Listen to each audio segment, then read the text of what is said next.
On today's episode of Watch JR Go, this Cube gets back on the road. Or at least less on the road? I don't know. One way or the other, we're gonna get this transmission out and possibly the new one in.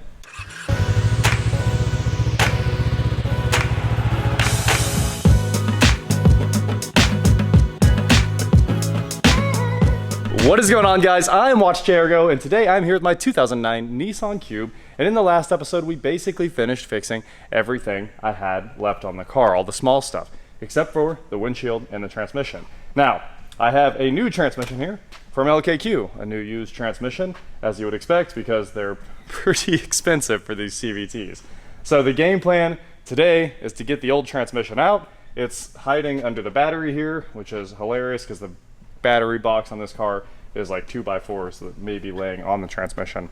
I don't know, that's how I got it. So we're gonna get this thing off of here, get the battery out of here, and just start tearing it apart and see where we end up on this car. I don't know how far we're going today. So just need a tin to get the battery out, go put the battery on the charger, see if we can kind of recover that, and get the wheels off and see how much work there is to get to this trans.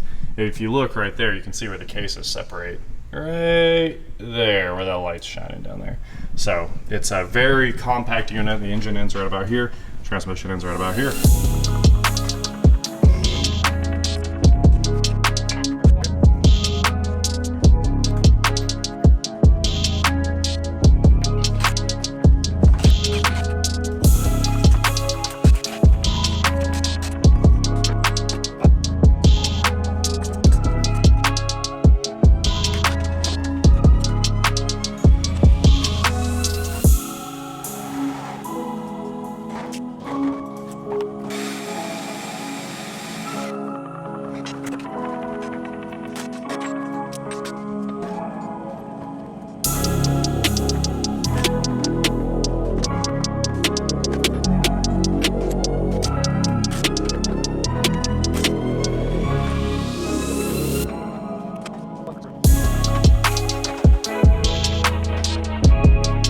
All that work to get the battery box out of this thing. Once the battery box is out, it makes a massive difference. The battery box is literally the access to all of the transmission. So once it's pulled, all the harnesses are out, right? So you pull all the clips off all these harnesses, that gets them out of the way. You might even want to pull the ECU off and set it on top of the engine, because that big cable right there could probably be out of the way. And now you can see our shift cable and the Prindle and basically everything else we need to get to, those top bolts on the engine, all that good stuff.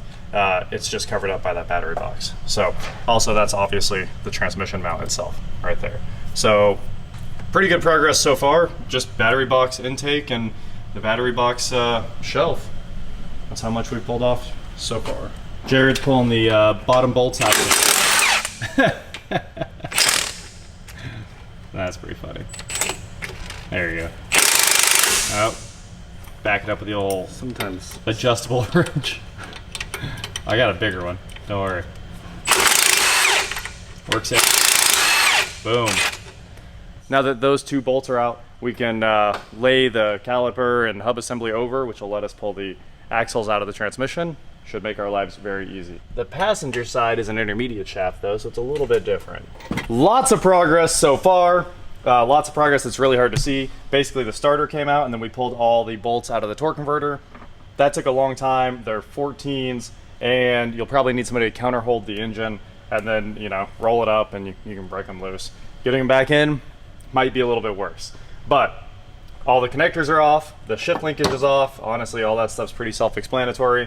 Coming up next here, we're gonna axle lift. Yep, we got to pull that axle over there, and then we got to pull this mount. And under this mount is the transmission connector. I've also pulled those two cooler lines that are down there off of the transmission.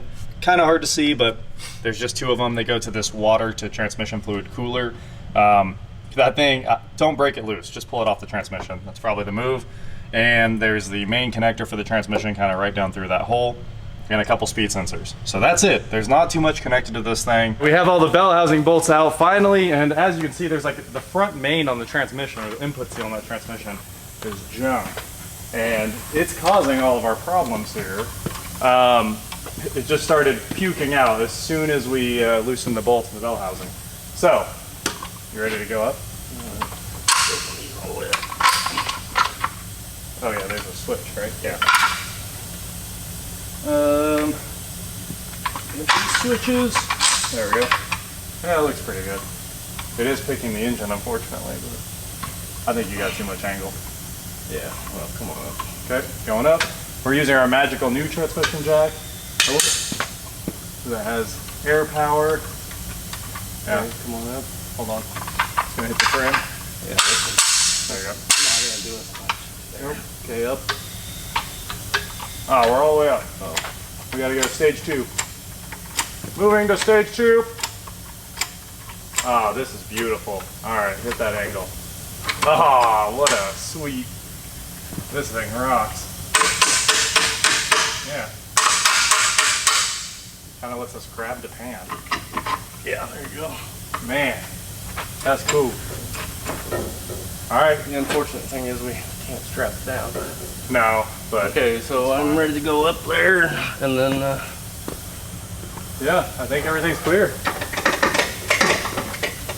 So there's only one bolt holding the transmission in right now. It's the big pin that's sticking out of the top of that one over there. So this thing should be supported, and as soon as this bolt comes out, she's free. Home free. And hopefully, yeah, maybe we should just go ahead and pull the whole bracket? Yeah. You can't really pull the bracket though. go. There's lower bolts that go into the frame. Let's see what happens here. Okay, I'm gonna give it a bump We down. could pull the mount up.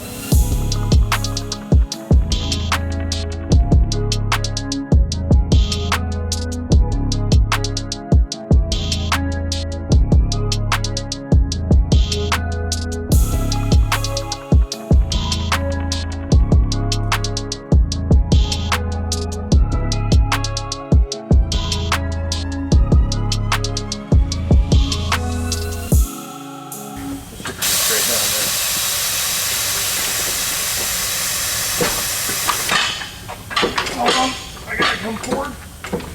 More forward. Okay, okay, okay. There it is. I think that's everything. Clear the connectors again. And come down. Oh my. What? There's straps. Yeah, that's gotta be the problem.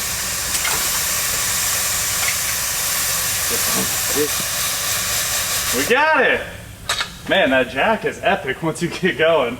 Yeah, you definitely want to. You definitely want more travel in this though for putting it in, taking it in and out. All right, So Nissan transmission. So here's our problem. I've never seen a torque converter do that. That's just a wibbly wobbly. That's what they call that. I think it might have came out just a tad, but there's the seal. That's seal is that was the whole problem. That seal was gone. Destroyed. Every time I would start this, it would leave a huge puddle on the floor. Huge puddle. Man, that ratchet strap sure worked out. Yeah, that would Alright. not have been good if we. Oh, it would have totally fallen. Yeah. We still need to get this, which is apparently impossible, but now we can get the big impact on it. No, it's gonna. I guarantee you that's Loctite. You need some heat. We had that extension on it. Use big boy. Map gas on it, and it'll pop right out. No. No torch needed.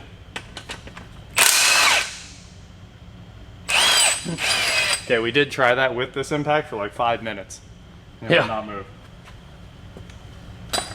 Okay, no cream. Who wants cream? Hide it, rabbit. Okay, that thing's in there. What did you do?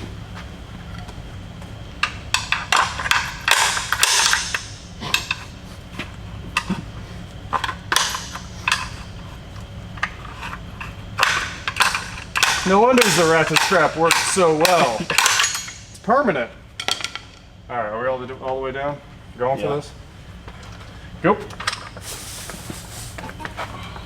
Well, there you have it. That is getting the transmission out of a Nissan Cube. It turns out it's a quite the job. You couldn't leave any of the axles in or anything. We ended up having to pull the axles, which made it way more difficult than usual. I thought we were just going to unbolt the intermediate shaft, drop that, and pop the cup out on the passenger side, but you need a lot of room to get this thing in and out. So, old one, new one, I guess new one goes in tomorrow because I think I'm done for the day. It probably took 2 or 3 hours. Not terribly long. There is the mess we made. How's the Flex plate looks okay.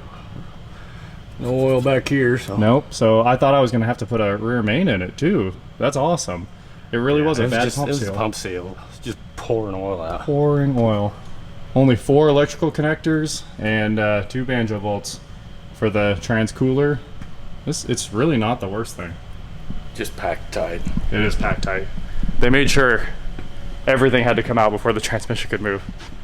So They probably dropped the whole subframe and yeah, do it on the floor. it turns out pulling the subframe is always way more work than coming out the top. Coming out the top is so easy, actually. We learned that on the Audi compared to coming out the bottom. It took way longer, I think. We could have had the front end out and pulled that engine, no problem. But there you have it, guys. That is getting the transmission out of a Cube. Hopefully you don't have to do this, but if you do, you can do it, believe me. Not that bad. 10 bell housing bolts, axles out, pull the knuckles out of the shocks, 4 connectors in the starter, 4 bolts on the torque converter, and that's honestly it. Just need a metric socket set.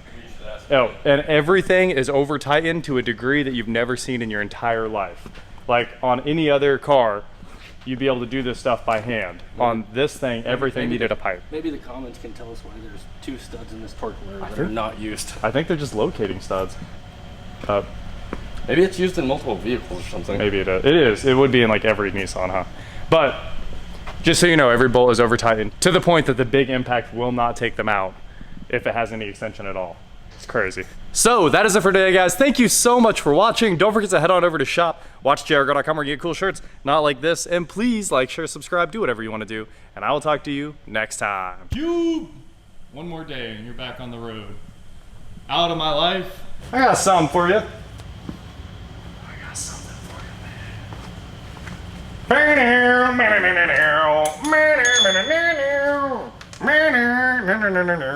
Good song.